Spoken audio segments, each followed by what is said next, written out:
And so when you read the story of these Hebrews going through the wilderness, don't say, well, that's not what I would have done.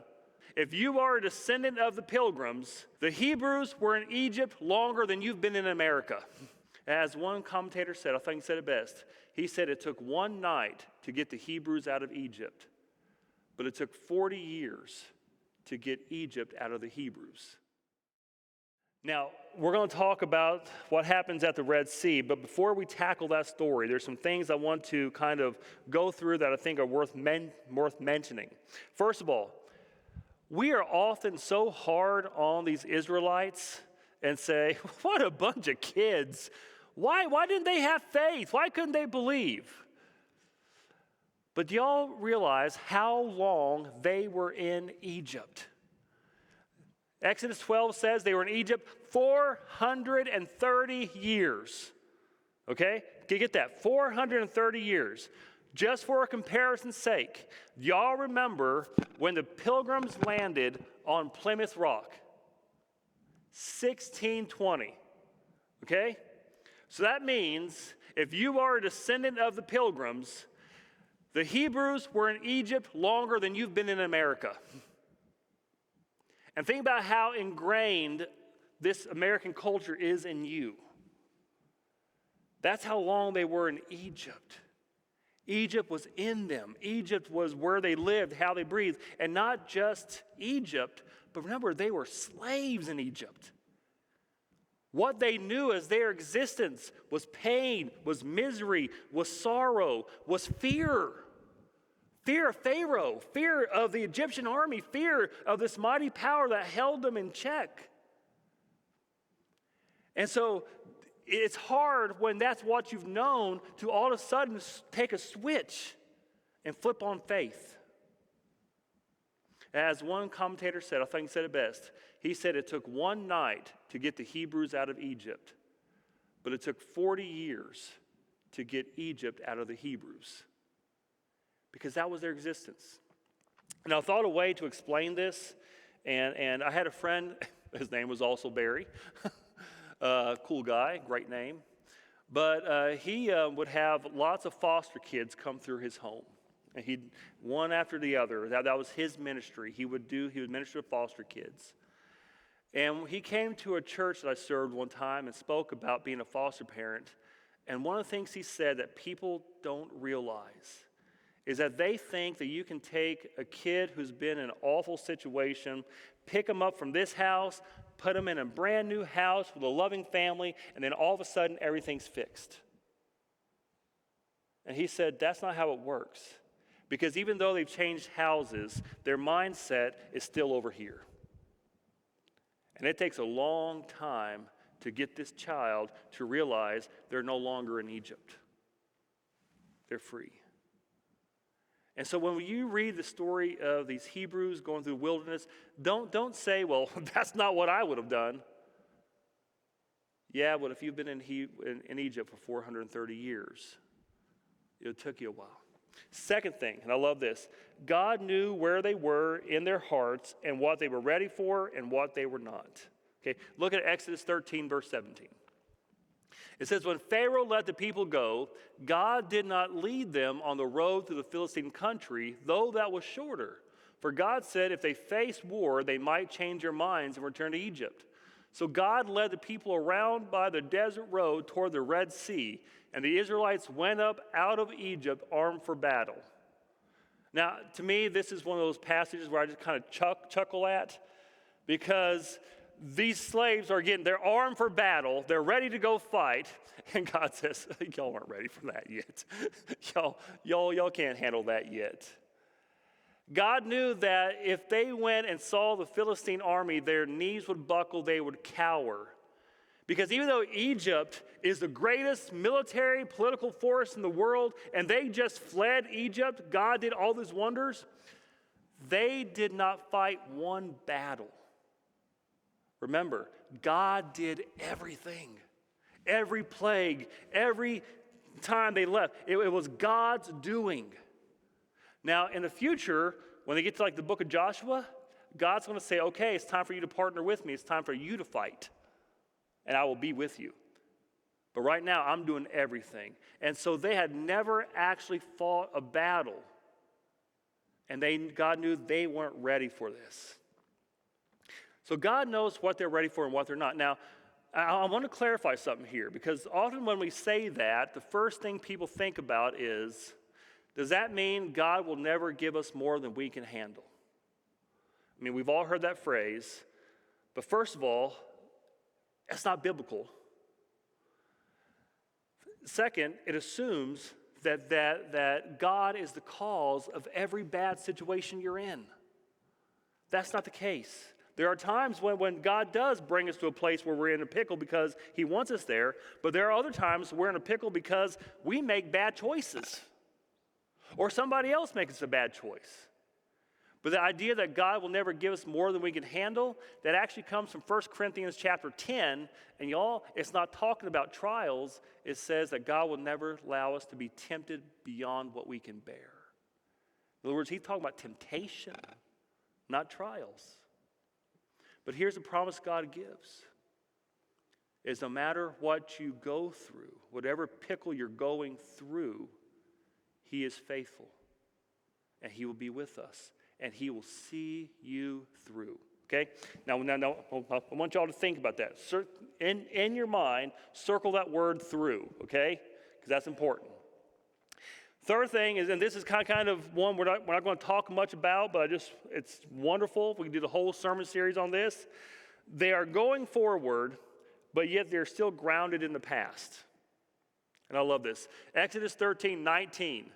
Moses took the bones of Joseph with him because Joseph had made the sons of Israel swear an oath. He had said, God will surely come to your aid, and then you must carry my bones up with you from this place. They're new, they're freedom, they're setting out to a new place. But yet someone had the audacity to believe that God was faithful to keep his promise. I love that. Joseph was the link to the patriarchs. He was the link to the promise, the past. And I think about this. For 430 years they were in Egypt, meaning somebody had to keep that promise going. Someone had to keep that hope there, saying God will fulfill his promise. You will not always be a slave. One day, God will take us home. Do you have the courage to believe that? And someone said, yes. And they kept the bones of Joseph. And I love this because I think of the Exodus that night. They're starting to leave. And they're like, does everybody got everything? Okay, first of all, did y'all use the restroom before we go? We're not turning around. Do you have the drinks? Yes. Do you have the bread? Got it. What do you got? I got the bones. But they're carrying those bones. Now, they're not going to be tied to the past where they're chained by it. But this was the promise God had made. And even though it took 430 years, God was faithful to that promise. They never gave up hope. And that's an important lesson for us. Never lose that hope. So, here, they're fixing to leave Egypt. God is directing them through this pickle, and he has a reason for doing it. Look at chapter 14, verse 4. He says, and I will harden Pharaoh's heart, and he will pursue them. But I will gain glory for myself through Pharaoh and all of his army, and the Egyptians will know that I am the Lord. So the Israelites did this. I love this because this is about God. So he says, I will harden. You thought the story was over. Pharaoh said go, but Pharaoh has a hard heart. And so here's what happens in the story. The Egyptians are watching the Israelites as they march out. And God has them not going straight there. Instead, they march like this. Then they march backwards. Then they march forwards. Then they march sideways. And Pharaoh and his generals are looking saying, what in the world? They're lost. What are they doing? And they're probably thinking, how in the world did we lose to these clowns? And they say, you know, these are our servants. If we're letting our slaves go, we'll be the laughing stock.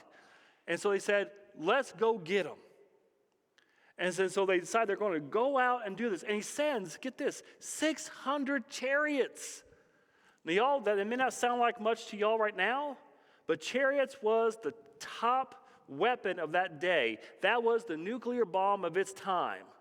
That would be like if we went out after a bunch of folks and said, we're sending 600 nuclear bombs after them. You'd say that's overkill for a group of slaves. But they went after him. And Pharaoh's heart was so angry and so mad. But why is God allowing this? And here's what I think. God had already defeated the gods of Egypt. But Egypt was still the greatest military power in the world. And so God's going to say, you put your trust in those chariots, watch what I do to them. You think your physical power, you think your strength is all that, watch what I do to it. And I'm going to show you the power of who I am, and I will gain glory when you see that. So imagine, 2 million people walking. God purposely has them brought to the Red Sea, to where there's a big body of water. And then all of a sudden, you hear and you look up clouds of dust, and there's this huge army. And you think, okay, what would the response of the Israelites be? God just did the plagues. God has delivered them. God has saved them. Would they have faith and trust? No, remember where they've been. And so look what their response is. Exodus 14, verse 10. As Pharaoh approached, the Israelites looked up, and there were the Egyptians marching after them, and they were terrified and cried out to the Lord. They said to Moses, was it because there were no graves in Egypt that you brought us out to the desert to die?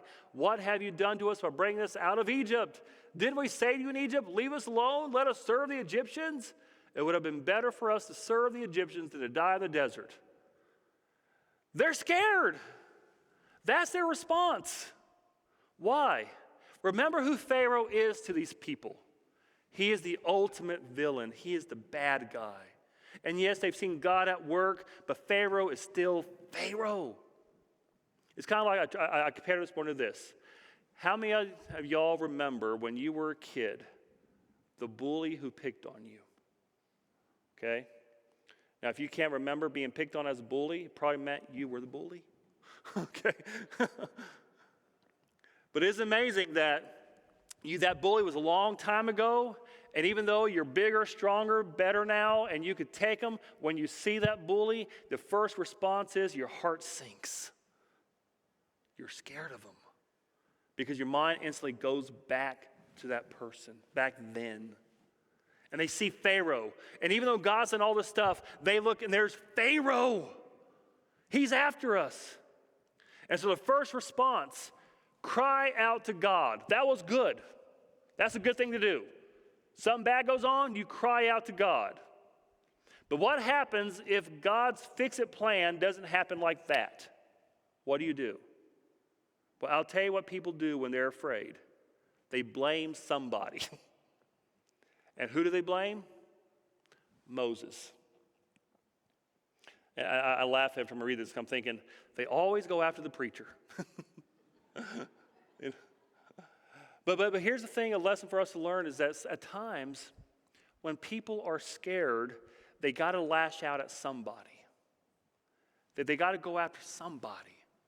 And oftentimes, if you're in a leadership role or if you're in a position where you represent God, they will be mad at you because they're upset at God. And so sometimes you just got to take it.